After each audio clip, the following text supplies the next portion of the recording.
Wren Callahan's hands trembled around a glass of water she hadn't touched. Across the private dining table in Itaewon, a man the whole city feared was studying her like she was a puzzle he already knew the answer to. The room smelled of grilled meat and expensive wood polish, low light pooling over white tablecloth, and somewhere beyond the paper screen door, the quiet murmur of bodyguards who weren't even pretending not to be there. "You don't want to be here," Ji-hoon Baek said. 5 words, flat, quiet, almost gentle, and somehow they cut deeper than anything her ex-husband's family had said to her in 6 years of marriage. Wren opened her mouth to argue, to say something about duty or gratitude or the deal her parents had already signed away on her behalf. Nothing came out, because he was right. She didn't want to be here, sitting across from a man whose name made Seoul police captains change the subject, a man who buried 3 caregivers' resignation letters a year and was somehow, impossibly, about to become her husband. 6 years earlier, none of this would have made sense to her. 6 years earlier, she was 24, standing on a rooftop bar in Atlanta, laughing at something Do-yoon Sok had said, the string lights overhead, the air thick with July heat, convinced she'd found the great love of her life. He'd ordered her drink without asking what she wanted, and gotten it exactly right, and she'd thought that meant something back then. She thought a lot of things meant something back then. She followed him to Seoul not long after, learned the language in a cramped studio apartment while he worked 12-hour days at his family's shipping company, rewired her entire identity around being Seok's American wife, smiling through formal dinners, bowing at the right depth, memorizing which relatives to address with which honorifics, learning to fold her opinions small enough to fit into rooms that never asked for them. She told herself the loneliness was temporary, a phase every transplant wife went through. She wrote letters home she never sent, describing a marriage that sounded better on paper than it felt at 2 in the morning, lying awake next to a man who'd stopped reaching for her in his sleep. It wasn't a phase. It was a preview. By the 6th year, the Sok family's penthouse in Cheongdam-dong had become a courtroom where Wren was permanently on trial, and the charge never changed: no children. Do-yoon's mother, Yun-hee, wielded the accusation like a blade sharpened over years of practice, testing new angles at every gathering, finding fresh ways to make the same wound bleed.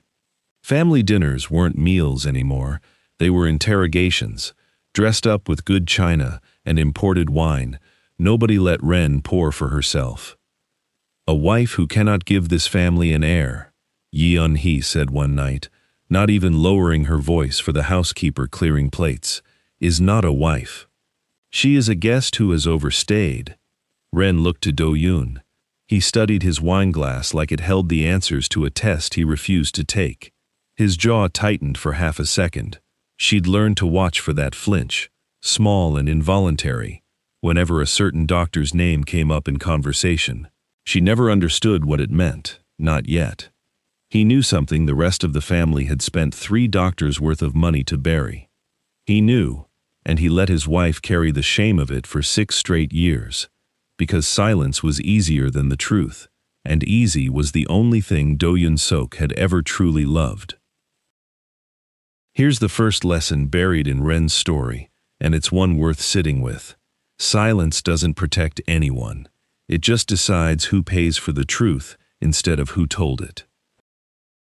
Before we get any further into what happened to Wren, and trust me, what's coming next will make your stomach turn, if this story is already pulling you in, go ahead and hit that subscribe button and tap the like. It genuinely helps this story reach more people who need to hear it.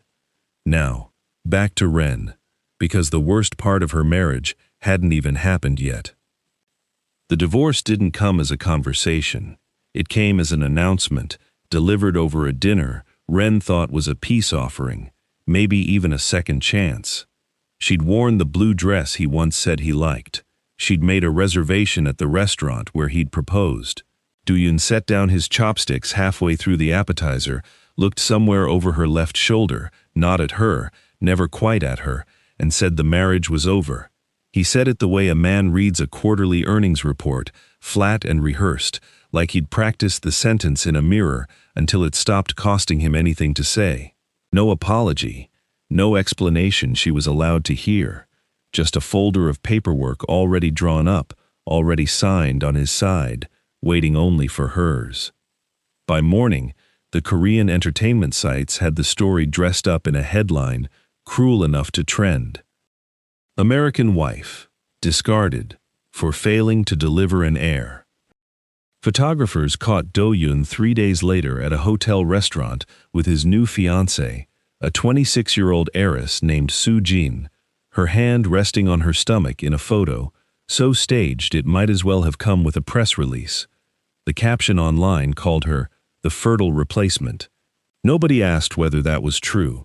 Nobody ever does when the woman being replaced has already been packed into 2 suitcases and put on a plane, her wedding ring left behind on the nightstand because she couldn't stand the weight of it in her pocket the whole flight home. Wren flew back to Savannah, expecting the one thing she thought was guaranteed. Her parents' arms open, her childhood bedroom untouched. Somebody finally on her side. She'd rehearsed the conversation in her head the entire flight, the part where her mother would hold her and tell her none of it was her fault. What she found instead was her father pacing the kitchen with his phone against his ear, voice pitched low and urgent, and her mother sitting at the table with the particular stillness of a woman doing math she didn't like the answer to. Walter Callahan had spent the last 3 years leveraging Do-yoon's family name to expand his logistics business, new contracts, new partners, all of it resting on a marriage that had just evaporated overnight. The divorce hadn't just broken his daughter's heart. It had triggered a financial collapse that was already swallowing him whole, phone calls from partners going straight to voicemail, contracts quietly reassigned to competitors who'd smelled the blood in the water before Wren's plane had even landed. Diane didn't ask if Wren was okay. She looked at her daughter across the kitchen table and said, "You couldn't even do the one thing that mattered." 6 years. 6 years of doctors, of shame, dressed up as dinner conversation, of absorbing an entire family's cruelty for a failure that was never hers, and her own mother collapsed it into a single sentence, like Wren had simply chosen not to try hard enough. And that's the second lesson hiding in this story, the one that hurts the most. Sometimes the people who are supposed to protect you are the very ones who hand you over. Wren didn't know it yet, but her parents were already doing exactly that. Because 2 days later, a woman named Han Song-yi knocked on the Callahan front door, dressed like she'd stepped out of a boardroom, holding a proposal that sounded less like a matchmaking service and more like a hostage negotiation dressed up in politeness. She had a folder under her arm and a smile that never reached her eyes, and she set both down on the Callahan's kitchen table like she was closing a real estate deal. Her client, Han Song-yi explained, was a man named Ji-hoon Baek, publicly one of Seoul's most powerful real estate and logistics figures. Privately, and she said this part quietly, like even saying it too loud was dangerous, the head of an organization that police in 3 countries had tried and failed to touch. Widowed 3 years, father to triplets, 12 nannies had already come and gone, unable to survive the children's grief disguised as chaos. The number Han Song-yi named would erase every cent of Walter's debt, in full. Immediately, wired the same day the papers were signed. Wren said no. Her father crossed the kitchen and gripped her wrist hard enough to leave a mark, and told her she owed this family one more sacrifice. Her mother reminded her, almost gently, that she'd already failed at one marriage. This was her chance to finally be useful for something. She had 48 hours, no money of her own, and a visa status that had quietly expired the moment her divorce was finalized, closing off the one escape route she thought she still had. In every practical sense that mattered, Wren Callahan was trapped, and the people who trapped her shared her last name. She sat alone in her childhood bedroom that night, staring at a ceiling she used to know every crack of, and understood with a kind of cold clarity that no one was coming to save her. She would have to survive this the way she'd survived everything else, alone and on her own terms, as much as anyone could claim terms in a situation like this. Before we go further, because what Wren finds out next changes everything you think you know about this story. If you've made it this far, drop a comment and let me know what you'd have done in her position. I read every single one, and it genuinely means a lot to see this story connecting with people. Now, back to Itaewon, which brings us to that private dining room 2 days later. Wren had signed nothing yet. She understood everything. Ji-hoon Baek walked in tall, composed, dangerous in the specific way that made an entire room lower its voice without being told to. He didn't offer pleasantries. He sat, studied her for a long moment, and said the 5 words that had cracked something open in her chest before she even understood why. "You don't want to be here." It wasn't cruelty. It was the first honest sentence anyone had spoken to her in 6 years, and something about that honesty terrified her more than anything Yeon-hee had ever said at a dinner table. What Wren didn't know, what she had no way of knowing, sitting across from a man the tabloids hadn't dared photograph in years, was that Ji-hoon's own children had already broken 9 caregivers before her, each one lasting less time than the last. She didn't know that the moment word spread of his remarriage, rival organizations across Seoul had already started circling, sensing weakness in a man they'd never dared test while his wife was alive. And she certainly didn't know that 400 miles away, in a records office in Gangnam, a medical file with Do Yoon-suk's name on it was about to surface, a file that would blow his family's 6-year cover-up wide open and drag the woman he'd thrown away directly into the blast radius.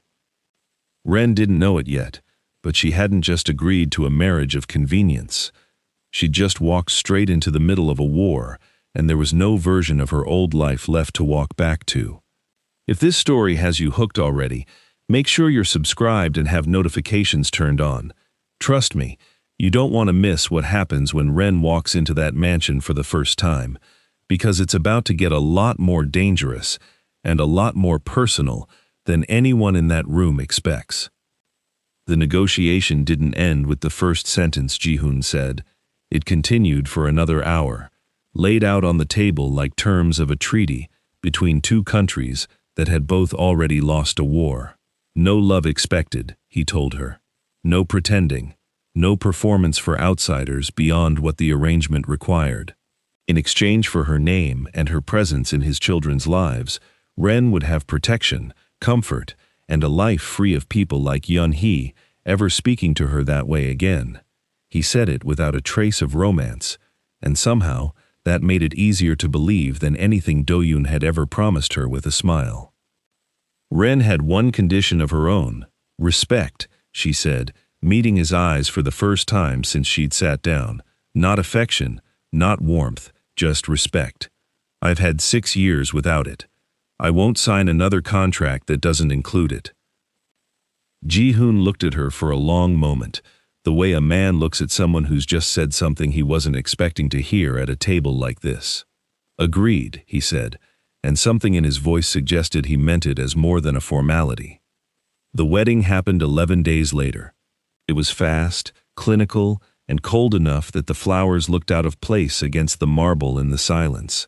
Walter and Diane sat in the front row, beaming like they'd won something, which, in a way, they had. Their debts, gone, in exchange for their daughter. Wren wore white and felt nothing but the weight of the ring, and when the car pulled away from the ceremony, she finally let her face fall, staring out the tinted window at a city that had taken everything from her twice now and was about to hand her something she couldn't yet name. The Baek estate sat behind a gate on the outskirts of Seoul, a compound of glass and stone that looked more like a museum than a home, hedges trimmed into shapes too precise to feel welcoming. The head housekeeper, a stern woman named Mrs. Cho, walked Wren through the halls reciting rules in a clipped, practiced voice, which doors stayed locked, which rooms the children weren't allowed in, which staff member had lasted exactly 3 days before quitting in tears, her resignation letter still pinned to a corkboard in the staff office, like a warning. Wren listened to all of it and said nothing, because she'd survived 6 years in the Sok penthouse. She knew how to read a house that didn't want her in it. The triplets were 7 years old, and each one had built a different wall to keep her out. Jun-ho, the eldest, watched her with the guarded suspicion of a boy who'd already appointed himself the family's last line of defense, standing just slightly in front of his sisters whenever she entered a room. Mi-rae, the middle child, had a tongue sharp enough to draw blood and used it early, telling Wren on the first night that she'd outlast her like all the others, her chin lifted in a challenge no 7-year-old should have needed to master. And Haewon, the youngest, said almost nothing at all, retreating into corners like a kid who'd learned that the safest people were the ones you never got close to, her eyes tracking Wren from doorways without ever crossing the threshold. The sabotage started within a week. Mud pressed into the toes of Wren's shoes, her books hidden in places she'd never think to check, the freezer, once, still cold when she found it, doors locked from the inside while she stood in the hallway, patient, unbothered, refusing to knock twice. She never raised her voice. Never complained to Ji-hoon, never ran to Mrs. Cho with a list of grievances. She just kept showing up, morning after morning, folding the same small towels, the same careful way, learning 3 different breakfasts for 3 different children who all pretended not to notice she'd learned them. Eventually, the staff started to notice, and word of her quiet composure made its way to Ji-hoon before she ever said a thing about it herself. What Wren didn't see, what none of them saw yet, was a man across the city named Deputy Director Yang, once one of Ji-hoon's closest allies, now nursing a decade-old grudge Ji-hoon had never bothered to take seriously. Yang had spent 3 years waiting for exactly the kind of vulnerability a grieving widower with 3 young children and a foreign new wife represented. The wedding hadn't gone unnoticed in his circles. It had gone noted, filed, and planned around, a folder of its own building quietly in a drawer somewhere across the city. Wren's first real crack in the house came from Haewon, the quiet one. She found the girl sitting alone in the estate's overgrown garden one evening, pulling petals off a dead flower, with the kind of focus only grief produces in a child. Wren sat beside her without asking permission and, after a long silence, mentioned her own grandmother's garden back in Savannah, the tomatoes that never grew right, the roses that somehow always did, the way her grandmother used to say a garden only grows for people patient enough to fail at it first. Haewon didn't say much, but she didn't get up and leave either. She picked up a fallen petal and turned it over in her fingers, and for a moment, just a moment, she looked like an ordinary 7-year-old instead of a girl carrying something too heavy for her age. It was the smallest win Wren had had in months, and it felt enormous. Word of that afternoon must have reached Ji-hoon too, because 2 weeks later, at a charity gala Wren attended on his arm for the first time, he stood closer to her than the contract required. The ballroom glittered with old soul money, chandeliers throwing gold light over conversations that stopped and started again the second Wren walked past. It was there, under all that watching, that Do Yoon-suk appeared across the room, with Soo-jin on his arm, and for one unbearable second, the entire ballroom seemed to hold its breath, waiting to see what Wren would do. She didn't flinch. She didn't look away either. Ji-hoon stepped in before anyone could say a word that didn't belong in her direction, his hand settling at the small of her back, steady and certain, not for show. Something about the way he did it, not performative, not for the cameras that were absolutely watching, told Wren this arrangement had quietly stopped being only an arrangement for him too. If you're still with us, this is usually the part where things start to get good, so if you haven't already, hit that subscribe button so you don't lose your place in the story, because it's about to take a turn you won't see coming. Mi-rae's walls came down next, and not gently.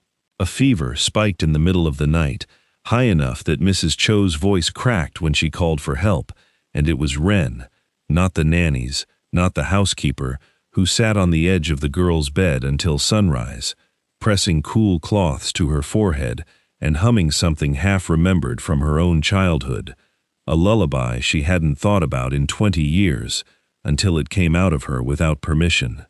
In the morning, Mirai's sharp tongue had gone quiet, replaced by something Wren hadn't seen from her yet: trust, cautious and small, but real.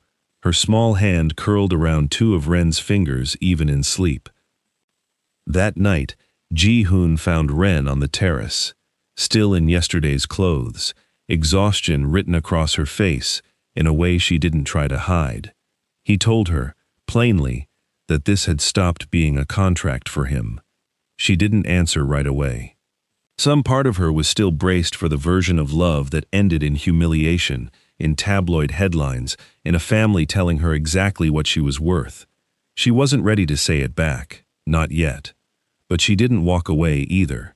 And for two people who'd both learned the hard way what silence could cost, that was its own kind of answer.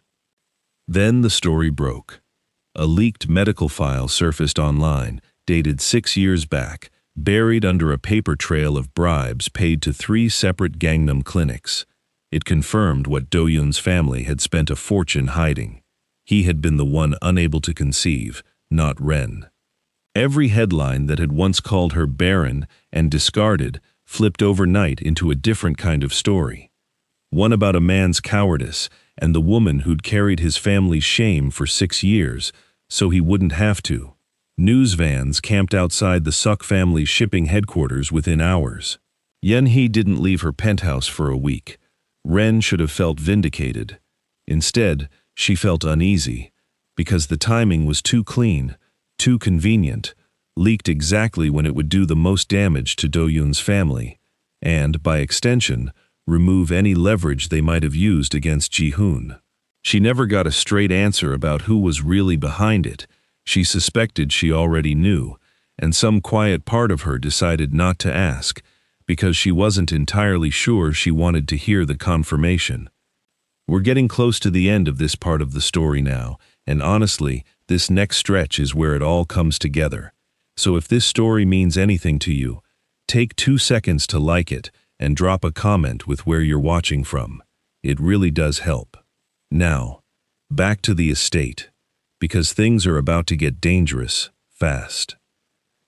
The scandal's media chaos gave Deputy Director Yang exactly the cover he'd been waiting for. 2 nights later, a black car idled too long outside the estate's gates, and a threat, handwritten, deliberately old-fashioned, deliberately personal, was left tucked into the mailbox where only family would find it. Ji-hoon didn't sleep that night. Neither did his security detail, which tripled by morning, black SUVs parked at intervals along the perimeter wall like punctuation marks nobody wanted to read.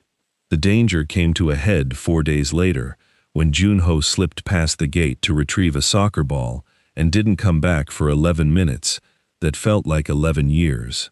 Wren was the one who found him, cornered near the outer wall by a man in an unfamiliar uniform, calm on the outside, terrified underneath, refusing to let anyone see him afraid, chin lifted the exact same way his father's chin lifted when he was hiding something. She didn't wait for security. She got between the boy and the stranger and didn't move until Ji-hoon's men arrived, her voice steady, even though her hands weren't, telling Junho to get behind her without ever taking her eyes off the man in front of them. That night, Junho knocked on her door for the first time since she'd arrived. He stood there a long moment, 7 years old, and trying very hard not to look like he needed anything from anyone. Then he asked, quiet enough that she almost missed it, if he could call her mom. Wren didn't trust her voice enough to answer with words. She just nodded and pulled him into a hug he let last longer than he probably meant to, his small shoulders finally dropping the guard he'd carried since the day she'd arrived. Ji-hoon handled Yang's threat the way he handled everything, decisively, and without ever raising his voice in front of the children. Within weeks, Yang's operation collapsed, under a combination of legal pressure, exposed business fraud, and the quiet withdrawal of every ally who'd been waiting to see which side actually had power. It wasn't a war fought with violence. It was fought with patience, and Ji-hoon won it, the same way he'd won everything else in his life. Walter and Diane resurfaced not long after Wren's public vindication, right on cue, asking, gently at first, then less gently, for a little help getting back on their feet. Wren met them in the estate's front room, calm in a way that would have been impossible for her a year earlier, and told them no. Not out of cruelty. Out of a boundary she'd finally earned the right to hold. She wished them well. She meant it. She also meant it when she said she wasn't doing this again. And for the first time in her adult life, she watched her parents leave a room and felt nothing collapse inside her.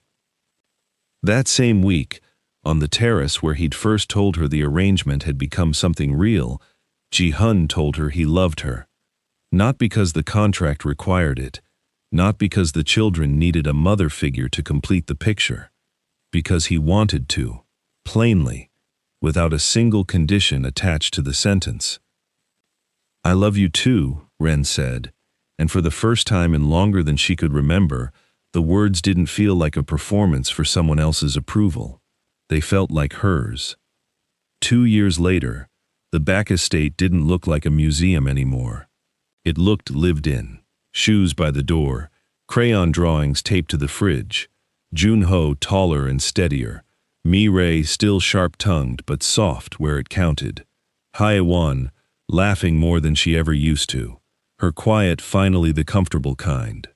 Wren stood in the garden she'd rebuilt with her own hands, the one that finally, after 2 years of stubborn effort, had roses blooming the way her grandmothers used to. She was pregnant, not out of desperation, not to prove anything to a family that had once measured her worth by her ability to conceive, but because she and Ji-hoon had chosen it, together, out of a life neither of them thought they'd get to have. She pressed a hand to the small swell of her stomach and thought about the woman she'd been in that Cheongdam-dong penthouse, convinced her body had failed her, convinced she was the problem. She wasn't. She never had been. I was lost, she thought, watching Jun-ho chase his sisters across the lawn while Ji-hoon leaned in the doorway, watching all of them the way a man watches something he almost lost and never wants to take for granted again. Then I was found. And now I'm home.